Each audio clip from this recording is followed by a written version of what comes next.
हिंद दोस्तों, मैं हूं दीपेंद्र सिंह राठौड़। स्वागत करता हूं आपके अपने YouTube channel Kurukshetra classes Ajmer पर। दोस्तों, पिछली क्लासेस में हम साइंस विषय की सीरीज के बारे में फिजिक्स के कुछ टॉपिक्स पढ़ रहे थे। बहुत कुछ टॉपिक्स अपन कम से कम 80 क्वेश्चन के आसपास पढ़ चुके हैं। 4 टॉपिक पढ़ चुके हैं, विद्युत, प्रकाश, ऊष्मा और ध्वनि। आज एक नए टॉपिक के साथ फिर से आगे बढ़ने जा रहे हैं अपन, और टॉपिक का नाम है आपके पास। टॉपिक है आज का हमारा जो रहेगा वो रहेगा गति एवं गति के नियम।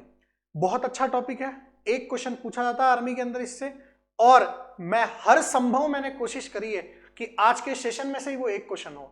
तो आप लोग सभी बहुत अच्छे से इस वीडियो को देखिएगा, अंत तक देखिएगा, और अगर कहीं आपको कुछ समझ में नहीं आए तो वीडियो के बाद में आप कमेंट बॉक्स में जरूर टाइप कीजिएगा उसको, तो मैं आपको रिप्लाई दूंगा। चलिए, बिना किसी समय को व्यर्थ करते हुए अपन बढ़ते हैं आगे पहले क्वेश्चन की तरफ।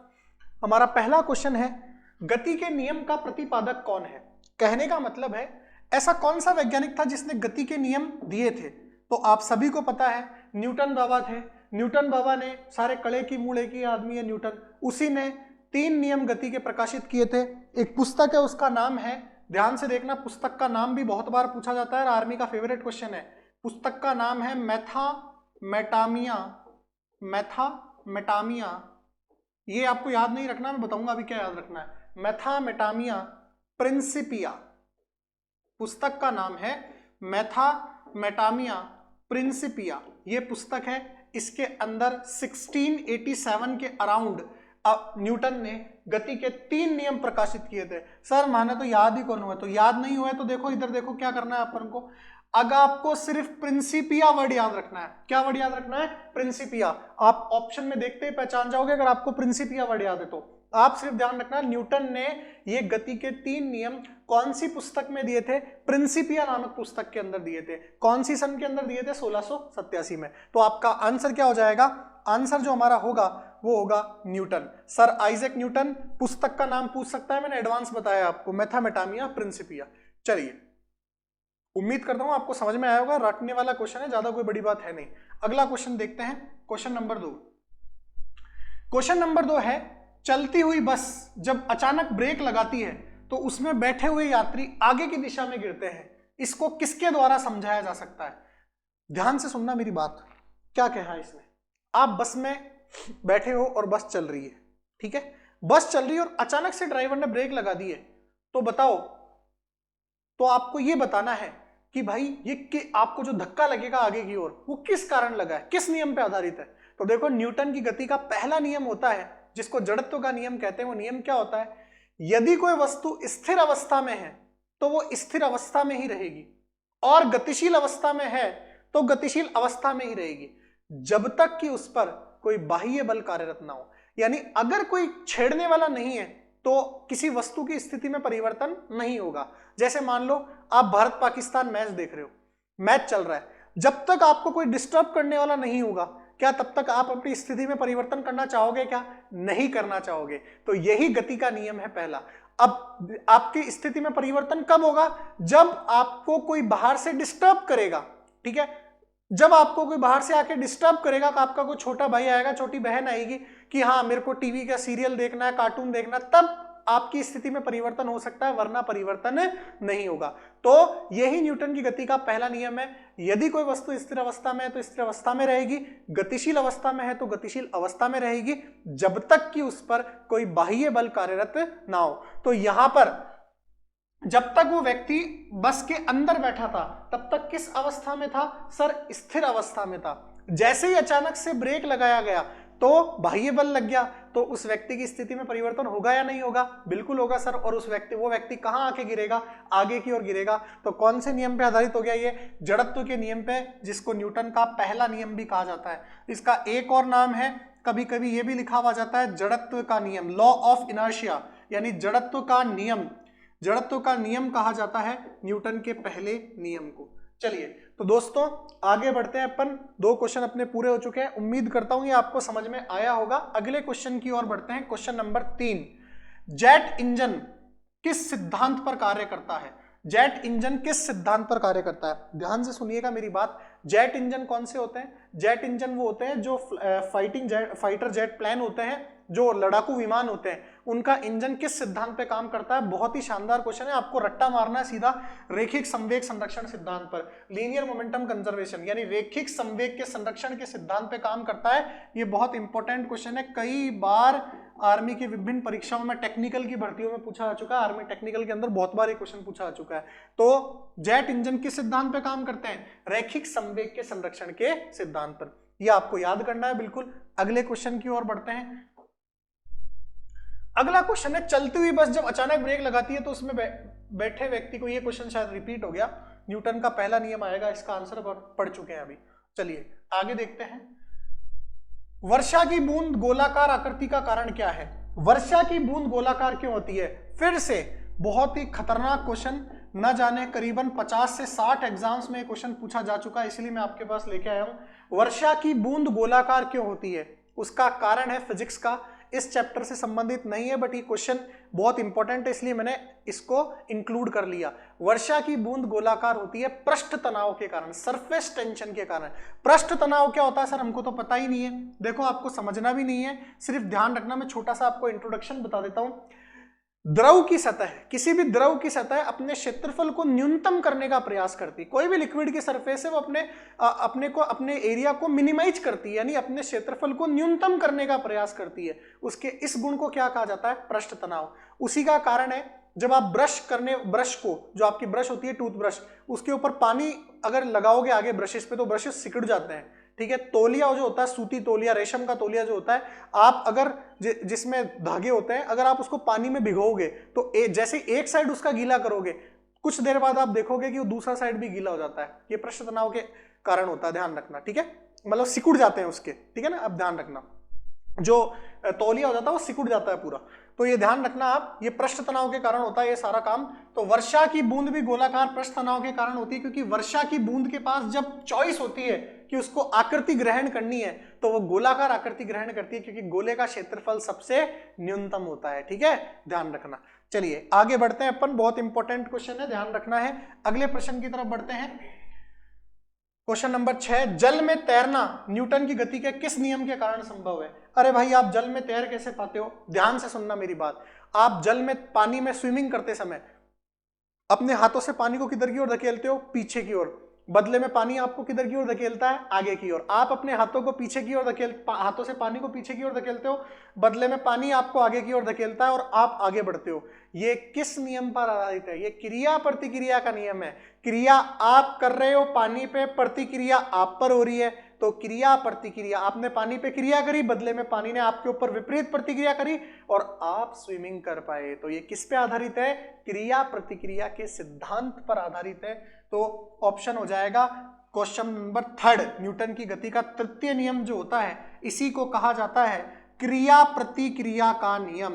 क्या कहा जाता है इसको? इसको कहा जाता है सर क्रिया प्रतिक्रिया का नियम।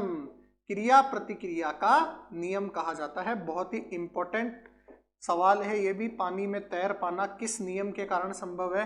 क्रिया प्रतिक्रिया के नियम के कारण। उम्मीद करता हूं आपको ये सवाल भी समझ में आया होगा, बहुत ही आसान सवाल है। चलिए आगे बढ़ते हैं अपन। बल गुणनफल है, बहुत इंपॉर्टेंट क्वेश्चन। फिर से बल का फॉर्मूला पूछा है यहाँ पे आपको। बल का फॉर्मूला क्या है? बल गुणनफल है किसका? द्रव्यमान और त्वरण का। आपको पता होना चाहिए F बराबर होता है माँ, याद रखना आपको, F बराबर माँ होता है। माँ का मतलब क्या हो गया? F बराबर माँ का मतलब क्या हो गया? ध्यान से देखिएगा।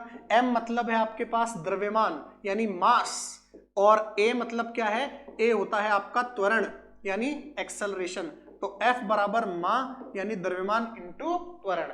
तो बल का फॉर्मूला क्या हो जाएगा? द्रव्यमान और त्वरण का गुणनफल। यही पूछा आपसे, बल किसका गुणनफल है? द्रव्यमान और त्वरण का। चलिए आपको एक क्वेश्चन याद करना है, सिर्फ फॉर्मूला है, तो ध्यान रखिएगा आप इसको। आगे बढ़ते हैं अपन अगले क्वेश्चन की तरफ। क्वेश्चन नंबर 8, न्यूटन की गति के द्वितीय नियम के अनुसार निम्न में से कौन सा कथन सत्य है? इससे जड़त्व की परिभाषा ज्ञात की जा सकती है? बिल्कुल गलत, क्योंकि जड़त्व की परिभाषा पहले नियम से ज्ञात की जाती है। मैंने अभी भी बताया था, न्यूटन की गति के पहले नियम को जड़त्व का नियम कहते हैं। इससे बल की परिभाषा ज्ञात की जा सकती है। इससे संवेग संरक्षण सिद्धांत प्रतिपादित होता है। उपयुक्त सभी। ध्यान से सुनिएगा मेरी बात। बल की परिभाषा बल की परिभाषा भी आप ध्यान रखना पहले नियम से मिलती है। कौन से नियम से मिलती है? पहले नियम से। परंतु बल का सूत्र किस नियम से मिलता है? दूसरे नियम से मिलता है। तो बल की परिभाषा पहले नियम से मिलती है, परंतु बल का सूत्र कौन से नियम से मिलता है? दूसरे नियम से। F बराबर मा, जो भी बताया मैंने, वो न्यूटन की गति के दूसरे नियम से मिलता है। तो ये भी सही नहीं है। इससे संवेग संरक्षण का सिद्धांत प्रतिपादित होता है, बिल्कुल सही है। इसीलिए न्यूटन की गति के दूसरे नियम को क्या कहा जाता है? संवेग संरक्षण का नियम कहा जाता है। ध्यान रखना, यह भी क्वेश्चन पूछा जा सकता है। न्यूटन की गति के कौन से नियम को संवेग संरक्षण का सिद्धांत कहा जाता है? दूसरे नियम को। न्यूटन की गति के कौन से नियम को जड़त्व का नियम कहा जाता है? पहले नियम को। न्यूटन की गति के कौन से नियम को क्रिया प्रतिक्रिया का नियम कहा जाता है? तीसरे नियम को। इसलिए मैं क्वेश्चन लाया हूं आपके सामने, बहुत इंपॉर्टेंट है, ध्यान रखना है। इससे संवेग संरक्षण का सिद्धांत प्रतिपादित होता है। चलिए नेक्स्ट क्वेश्चन। न्यूटन की गति के तीसरे नियम के अनुसार क्रिया तथा प्रतिक्रिया के संबंध बल हमेशा एक ही वस्तु पर लगे होने चाहिए, भिन्न भिन्न वस्तुओं पर लगे हो सकते हैं, हमेशा भिन्न भिन्न वस्तुओं पर ही लगे होने चाहिए, का परिणाम बराबर होना जरूरी नहीं है, किंतु उनकी दिशा समान होनी चाहिए। देखिए ध्यान से सुनना मेरी बात। न्यूटन की गति का तीसरा नियम क्या कहता है? क्रिया की हमेशा एक विपरीत प्रतिक्रिया होती है। अगर आप किसी के चाटा मारोगे तो जब तक सामने वाला गांधी जी का भक्त नहीं है, आपके ऊपर उसी मात्रा में वापस विपरीत दिशा में चाटा आएगा, ठीक है ना? तो क्रिया की हर क्या होती है? विपरीत प्रतिक्रिया होती है। तो कहने का मतलब क्या है कि क्रिया प्रतिक्रिया एक ही वस्तु पे होती है या अलग अलग वस्तु पे होती है? तो ध्यान रखना, क्रिया और प्रतिक्रिया दोनों ही अलग अलग वस्तुओं पर कार्य करती है। अगर मैं इस बोर्ड को यहां पे हिट करता हूं यानी मारता हूं, तो क्रिया किसके ऊपर हो रही है? इस बोर्ड के ऊपर। परंतु प्रतिक्रिया किसके ऊपर होगी? मेरे हाथ के ऊपर, मेरे हाथ को लगेगी। अगर मैं इसको मारूंगा तो मेरे हाथ पर लगेगी, तो क्रिया इधर हो रही है, प्रतिक्रिया मेरे हाथ पे हो रही है। क्रिया और प्रतिक्रिया दोनों हमेशा अलग अलग वस्तुओं पर कार्य करती है। तो हमें ध्यान रखना है, क्रिया तथा प्रतिक्रिया के संबंध बल भिन्न भिन्न वस्तुओं पर लगे होने ही चाहिए। एक ही वस्तु पर क्रिया और प्रतिक्रिया नहीं लग सकती है। तो ऑप्शन हो जाएगा सी, हमेशा भिन्न भिन्न वस्तुओं पर ही लगे होने चाहिए, एक ही वस्तु पर क्रिया प्रतिक्रिया नहीं लग सकती है। चलिए आगे बढ़ते हैं अपन अगले क्वेश्चन की तरफ। अश्व, अश्व मतलब होता है घोड़ा। यदि एकाएक चलना प्रारंभ कर दे तो अश्वारोही, घोड़े के ऊपर जो बैठता है उसको अश्वारोही कहते हैं, कि गिरने की आशंका का कारण है। देखिए वही बात हो गई अभी जो मैं बोल रहा था आपको। अब मान लो एक घोड़े के ऊपर एक आदमी बैठा है, बिल्कुल घोड़ा रुका हुआ है, अचानक से घोड़ा स्टार्ट हो जाए चलना, तो उस व्यक्ति को किधर की ओर झटका लगेगा? पीछे की ओर झटका लगेगा। और मान लो चलता हुआ घोड़ा अचानक से, अब घोड़े में ब्रेक तो है नहीं, घोड़े में तो ब्रेक है नहीं, तो अभी अपन ने गाड़ी वाला पढ़ा था कि चलती हुई गाड़ी में अचानक ब्रेक लग जाए तो व्यक्ति किधर की ओर गिरेगा? आगे की ओर गिरेगा। और अगर मान लो घोड़े पे आदमी बैठा है, घोड़ा स्थिर है, रुका हुआ है, और अचानक से चलना प्रारंभ कर दे, तो वो व्यक्ति किधर की ओर गिरेगा? पीछे की ओर गिरेगा, उसको झटका लगेगा पीछे की ओर। किस नियम के कारण? जड़त्व के कारण। किसके कारण? जड़त्व के कारण। तो जड़त्व आगुण नहीं, जड़त्व सिर्फ जड़त्व, जड़त्व आगुण नहीं। पहला ऑप्शन है जड़त्व आगुण नहीं, द्रव्यमान संरक्षण का नियम नहीं, गति का तीसरा नियम नहीं, विश्राम जड़त्व। ठीक है ना भाई, रुका हुआ है ना, तो विश्राम जड़त्व आपका आंसर हो जाएगा। चलिए तो ये आपका ऑप्शन नंबर बी हो जाएगा। बहुत ही शानदार क्वेश्चन है, आपको ध्यान रखना है। अगले क्वेश्चन की तरफ बढ़ते हैं। किसी भी स्थिर या गतिशील वस्तु की स्थिति और दिशा में तब तक कोई परिवर्तन नहीं होता जब तक उस पर कोई बाह्य बल सक्रिय नहीं होता। अभी अभी बताया था मैंने, कौन सा नियम है? गति का पहला नियम। यदि कोई वस्तु स्थिर अवस्था में है तो स्थिर अवस्था में रहेगी, यदि कोई वस्तु गतिशील अवस्था में है तो गतिशील अवस्था में रहेगी, जब तक कि उस पर कोई बाह्य बल कार्यरत ना हो। तो न्यूटन की गति का कौन सा नियम है? न्यूटन की गति विषयक प्रथम नियम। चलिए पढ़ा चुका हूं मैं, ये कोई ज्यादा भेद है नहीं इसके अंदर। अगले क्वेश्चन की तरफ बढ़ते हैं। क्वेश्चन है आपके पास, दूरी और विस्थापन के बारे में कौन सा विकल्प सही है? अब देखिए मेरी बात ध्यान से सुनिएगा, दूरी और विस्थापन में क्या अंतर होता है? दूरी हमेशा, दूरी जो होती है वो हमेशा धनात्मक होती है और 0 से बड़ी होती है, ठीक है। विस्थापन धनात्मक, ऋणात्मक और शून्य तीनों हो सकता है। दूरी कभी 0 नहीं हो सकती, कुछ ना कुछ तो चलेंगे अपन। तो दूरी धनात्मक, ऋणात्मक और शून्य तीनों नहीं हो सकती, सिर्फ धनात्मक हो सकती है। परंतु विस्थापन तीनों हो सकता है, धनात्मक, ऋणात्मक और शून्य। और दूरी और विस्थापन के बीच में जो संबंध होता है वो ये होता है कि दूरी विस्थापन से हमेशा बड़ी होती है या बराबर हो सकती है, परंतु कभी भी छोटी नहीं हो सकती। तो दूरी विस्थापन से हमेशा बड़ी होती है या बराबर हो सकती है, परंतु कभी छोटी नहीं हो सकती। ये बात आपको बहुत अच्छे से ध्यान रखनी है, कंठस्थ करके ध्यान रखनी है कि दूरी विस्थापन से हमेशा बड़ी होती है या बराबर हो सकती है, परंतु कभी छोटी नहीं हो सकती। जैसे अगर मैं मान लो एक स्थान से दूसरे स्थान पे जाऊं तो दूरी बढ़ेगी, और उस स्थान से और आगे जाते जाऊं तो दूरी और बढ़ेगी और विस्थापन भी बढ़ेगा। परंतु अगर मैं एक स्थान पे गया और वहां से वापस पीछे की तरफ आ गया तो दूरी तो बढ़ती जाएगी, परंतु विस्थापन क्या होता जाएगा, कम होता जाएगा। तो इसीलिए दूरी हमेशा ऐड होती जाएगी, परंतु विस्थापन क्या होता जाएगा, कम होता जाएगा। ये आपको ध्यान रखना है। अगर पीछे की तरफ आ रहे हैं अपन तो विस्थापन कभी भी दूरी से बड़ा नहीं हो सकता, बराबर हो सकता है, ठीक है, लेकिन कभी भी बड़ा नहीं हो सकता। तो आपका ऑप्शन नंबर हो जाएगा C, distance is greater than equals displacement. Displacement का मतलब है यहां पर विस्थापन। क्या मतलब है डिस्प्लेसमेंट का मतलब? विस्थापन, अगर आपको अंग्रेजी में समझ में नहीं आ रहा हो तो। और डिस्टेंस का मतलब क्या है भाई लोगों? डिस्टेंस का मतलब है दूरी, ठीक है। चलिए तो बढ़ते हैं अपन आगे नेक्स्ट क्वेश्चन की तरफ। उम्मीद करता हूं समझ में आया होगा ये क्वेश्चन। अगला क्वेश्चन है आपके पास क्वेश्चन नंबर 14। दूरी और विस्थापन के संबंध में सही कथन कौन सा है? फिर से वो क्वेश्चन आ गया दूरी विस्थापन का। दूरी कभी भी ऋणात्मक नहीं हो सकती, बिल्कुल सही है ये। विस्थापन कभी भी दूरी के बराबर नहीं हो सकता, बिल्कुल गलत है ये। क्यों? विस्थापन दूरी के बराबर हो सकता है। अगर मैं एक स्थान से दूसरे स्थान पर चलना प्रारंभ करूं और वहीं रुक जाऊं तो दूरी भी वही रहेगी, विस्थापन भी वही रहेगा। तो ये गलत हो गया आपका। विस्थापन कभी भी ऋणात्मक नहीं हो सकता है भाई। उपरोक्त सभी हो सकते हैं, नहीं हो सकते हैं। सिर्फ एक क्वेश्चन सही है आपका, एक आंसर सही है, दूरी कभी भी ऋणात्मक नहीं हो सकती। चलिए अगले क्वेश्चन की तरफ बढ़ते हैं। चाल और वेग में संबंध क्या है? एक चीज ध्यान रखना, जो दूरी विस्थापन में संबंध है वही किसके अंदर संबंध है? चाल और वेग के बीच में संबंध है। तो दूरी और विस्थापन के बीच में संबंध क्या था? सर दूरी और विस्थापन के बीच में तो आपने ये संबंध बताया था कि दूरी विस्थापन से सदैव बड़ी नहीं होती, परंतु कभी हमेशा बड़ी तो हो सकती है और बराबर भी हो सकती है। लेकिन सॉरी, ये आपका वेग हो गया, यहाँ पे विस्थापन है। मैं विस्थापन से रिलेट करके समझाता हूं आपको, तो आपको और अच्छा समझ में आएगा। दूरी विस्थापन से सदैव बड़ी हो सकती है या बराबर हो सकती है, परंतु कभी छोटी नहीं हो सकती। लेकिन यह ध्यान रखना, चाल वेग में कोई अंतर नहीं है, सेम एज इट इज है कि आप दूरी की जगह लिखो चाल और वेग की जगह विस्थापन की जगह लिखो वेग, बिल्कुल एज इट इज है आपका। तो ये आंसर हो गया आपका। चाल वेग से बड़ा हो सकता है या बराबर हो सकता है, परंतु कभी छोटा नहीं हो सकता। तो आपका ऑप्शन हो जाएगा ऑप्शन नंबर ए। चलिए आगे बढ़ते हैं। ये क्वेश्चन बहुत इंपॉर्टेंट है, एग्जाम में पूछे जाते हैं। और किस तरीके से पूछे जा सकते हैं ये क्वेश्चन, ध्यान से सुनना मेरी बात। इसकी जगह ये ऑप्शन भी दे सकता है, चाल अपॉन वेग का अनुपात हमेशा 1 से बड़ा होता है या 1 के बराबर होता है। ये और ये बात एक ही है। अगर आपको थोड़ी बहुत गणित आती है तो अगर ये चीज ऐसे लिखी हुई है x is greater than equals to y, तो अगर ये y x के नीचे आ जाएगा तो अठे क्या बच जाएगा? अठे 1 बच जाएगा, है ना। यहां पर 1 शेष रह जाएगा।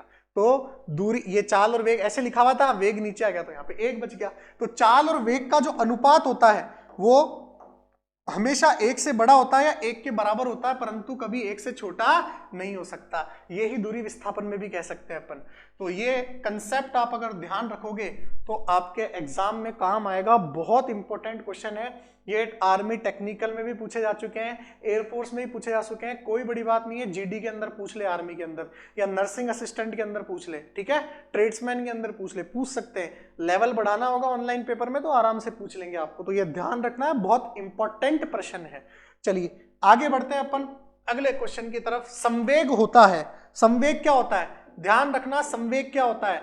किसी भी वस्तु का द्रव्यमान, किसी भी वस्तु का मास, किसी भी वस्तु का द्रव्यमान और उसके वेग का जो गुणनफल होता है वही क्या कहलाता है? संवेग। तो किसी भी वस्तु के द्रव्यमान और उसके वेग का गुणनफल क्या कहलाता है? संवेग कहलाता है। किसी भी वस्तु के द्रव्यमान और उसके वेग का गुणनफल क्या कहलाता है? संवेग कहलाता है। तो द्रव्यमान गुणा वेग क्या हो जाएगा? संवेग हो जाएगा। द्रव्यमान इंटू वेग क्या हो जाएगा आपके पास? संवेग हो जाएगा। चलिए ये भी याद रखना है फॉर्मूला, आर्मी के लिए मोस्ट इंपॉर्टेंट है संवेग का फॉर्मूला। चलिए बल का फॉर्मूला द्रव्यमान इंटू त्वरण, संवेग का फॉर्मूला द्रव्यमान इंटू वेग। चलिए आगे बढ़ते हैं अपन नेक्स्ट क्वेश्चन की तरफ। आवेग होता है, आवेग क्या होता है? आवेग होता है बल इंटू समय। ध्यान रखना, किसी भी वस्तु पर, मैं आवेग की परिभाषा बताता हूं आपको। आवेग की परिभाषा क्या होती है? किसी भी वस्तु पर कुछ समय के लिए लगने वाला बल क्या कहलाता है? आवेग कहलाता है। किसी भी वस्तु पर कुछ समय के लिए लगने वाला बल क्या कहलाता है? आवेग कहलाता है। तो इसमें दो राशियां आ रही है, समय और बल। तो समय और बल के गुणनफल को क्या कहते हैं? आवेग कहते हैं। तो बल इंटू समय क्या हो जाएगा आपके पास? आवेग हो जाएगा। तो बल इंटू समय क्या हो जाएगा आपके पास? आवेग हो जाएगा। तो आवेग की परिभाषा क्या हो गई? आवेग की परिभाषा हो गई सर बल इंटू समय। तो बल इंटू समय क्या हो गया? आवेग हो गया आपके लिए। बल हो गया द्रव्यमान इंटू त्वरण, संवेग हो गया द्रव्यमान इंटू वेग, आवेग हो गया बल इंटू समय। इन तीन में से एक फॉर्मूला आपके एग्जाम में पूछ लेगा, लिख के ले लेना मेरे से। किसी ना किसी शिफ्ट में ये क्वेश्चन आएगा ही आएगा, देख लेना आप। चलिए तो अच्छे से याद करना इनको। अगले क्वेश्चन की तरफ बढ़ते हैं। अगला क्वेश्चन है, गाड़ियों में शॉकर किस सिद्धांत के आधार पर कार्य करते हैं? गाड़ियों में शॉकर किस सिद्धांत के आधार पर कार्य करते हैं? तो ध्यान रखना, न्यूटन की गति के दूसरे नियम पर। न्यूटन की गति का दूसरा नियम जो है वो ये बताता है कि गाड़ियों में शॉकर इस सिद्धांत पर काम करते हैं। याद रखना है। डायरेक्ट अगला क्वेश्चन देखते हैं अपन। गाड़ियों में सीट बेल्ट न्यूटन के किस सिद्धांत पर काम करते हैं? तो गाड़ियों में सीट बेल्ट न्यूटन के किस सिद्धांत पर काम करते हैं? उसका आंसर होगा प्रथम नियम। सर कैसे? देखिए, आप प्रथम नियम क्या कहता है? यदि कोई वस्तु स्थिर अवस्था में है तो स्थिर अवस्था में रहेगी, गतिशील अवस्था में है गतिशील अवस्था में रहेगी, जब तक कि उस पर कोई बाह्य बल कार्यरत ना हो। अब देखिएगा, अगर मान लो आप गाड़ी चला रहे हो, कार चला रहे हो, अचानक से आपको ब्रेक लगाने की जरूरत पड़ जाए। अचानक से ब्रेक लगाने की जरूरत पड़ सकती है। मान लो आगे स्पीड ब्रेकर आ जाए, या आगे मान लो कोई बालिका स्कूटी चला रही हो, तो आपको बिल्कुल अचानक से ब्रेक लगाने की जरूरत पड़ सकती है। क्यों? क्योंकि बालिकाएं जब स्कूटी चलाती है तो वो पीछे नहीं देखती। अगर उनके फोन आ जाए रास्ते में तो वहीं पर रोक लेंगे गाड़ी को, पीछे कोई कितनी भी स्पीड से आ रहा हो कोई मतलब नहीं है। ठीक है, तो क्या होगा, अचानक से आपको ब्रेक लगाने की आवश्यकता पड़ सकती है और आपने अचानक से ब्रेक लगाया तो आपका सर है, आपने सीट बेल्ट नहीं लगा रखा, तो आपका सर सामने जो स्टीयरिंग है उस पर जाके बिठ जाएगा। तो इससे बचाव के लिए क्या करेंगे अपन? सीट बेल्ट लगाएंगे। सीट बेल्ट से क्या होगा, अचानक से ब्रेक लगाने से आप आगे की तरफ नहीं आओगे। तो किसको ध्यान में रखते हुए लगाया आपने? न्यूटन की गति के प्रथम नियम को। क्यों? जब तक आप चल रहे हो, इस गतिशील अवस्था में चल रहे हो, अचानक से ब्रेक लगा दिया, आपकी स्थिति में परिवर्तन आ जाएगा, इससे आपको खतरा हो सकता है। तो इसके बचाव के लिए आप क्या करें? सीट बेल्ट लगाए। तो किस नियम पे आधारित हो गया? प्रथम नियम पे आधारित हो गया, न्यूटन की गति का प्रथम नियम। चलिए आगे बढ़ते हैं अगले क्वेश्चन की तरफ। अगला क्वेश्चन है आपका, संवेग संरक्षण का सिद्धांत कहलाता है। संवेग संरक्षण का सिद्धांत कहलाता है न्यूटन की गति का दूसरा नियम। बहुत ही इंपॉर्टेंट क्वेश्चन, न्यूटन की गति का दूसरा नियम ही क्या कहलाता है? संवेग संरक्षण। मैंने पहले ही बताया था। और इस संवेग संरक्षण पे एक क्वेश्चन आता है बहुत इंपॉर्टेंट आर्मी में, ध्यान रखना। रॉकेट का प्रक्षेपण, रॉकेट का प्रक्षेपण या रॉकेट का आगे बढ़ना किस सिद्धांत पर आधारित है? संवेग संरक्षण पर आधारित है। बहुत इंपॉर्टेंट क्वेश्चन है, कई बार आर्मी में पूछा हुआ है, कम से कम 3 से 4 बार पूछा हुआ आर्मी में। रॉकेट प्रक्षेपण, रॉकेट का आगे बढ़ना किस पे आधारित है? संवेग संरक्षण पे आधारित है। अब सर ये रॉकेट क्या होता है? रॉकेट अपने ब्याह शादी में छुड़ाते हैं, दिवाली पे छुड़ाते हैं, वो रॉकेट नहीं। ये रॉकेट है जो असली में रॉकेट जाता है ऊपर। ठीक है, वो ब्याह शादी वाले रॉकेट जो होते हैं ना, वो दूसरे सिद्धांत पे काम करते हैं। कैसे सर?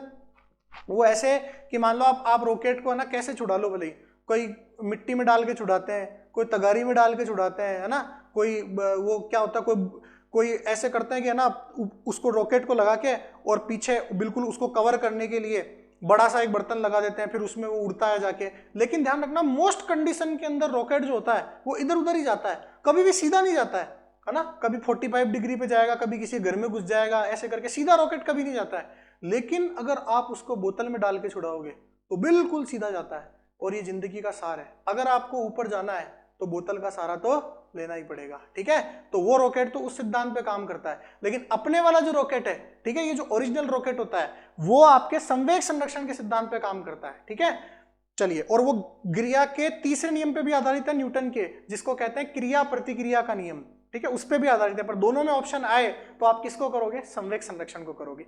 चलिए, तो ये आपके क्वेश्चंस हुए पूरे 20 क्वेश्चंस आपके थे आज के सेशन के, जो मैंने आपको कराए हैं। उम्मीद करता हूं आपको समझ में आया होगा, बिल्कुल अच्छे से समझ में आया होगा। अगर कोई दिक्कत है तो आप मुझे कमेंट बॉक्स में टाइप कीजिएगा। और दोस्तों, आप लोगों को एक बात और बतानी है कि आप आप इन क्वेश्चंस से संबंधित और भी क्वेश्चंस की प्रैक्टिस कीजिए, कोई भी एक अच्छी सी बुक परचेज कर लीजिए और आप एक एक टॉपिक से संबंधित क्वेश्चंस की प्रैक्टिस करते जाइए। मैं आपको श्योरिटी देता हूं कि इनसे संबंधित ही होंगे और भी जो क्वेश्चंस होंगे, क्योंकि मैं आपके लिए बड़ी मेहनत से लेके आ रहा हूँ क्वेश्चन। तो आप लोग और प्रैक्टिस कीजिएगा। अगर फिर भी कोई दिक्कत आए तो आप मुझे बताइएगा दोस्तों। लेकिन आज का सेशन हमारा समाप्त हुआ। आज के लिए इतना ही। धन्यवाद। मिलते हैं अगली वीडियो के अंदर। जय हिंद, वंदे मातरम।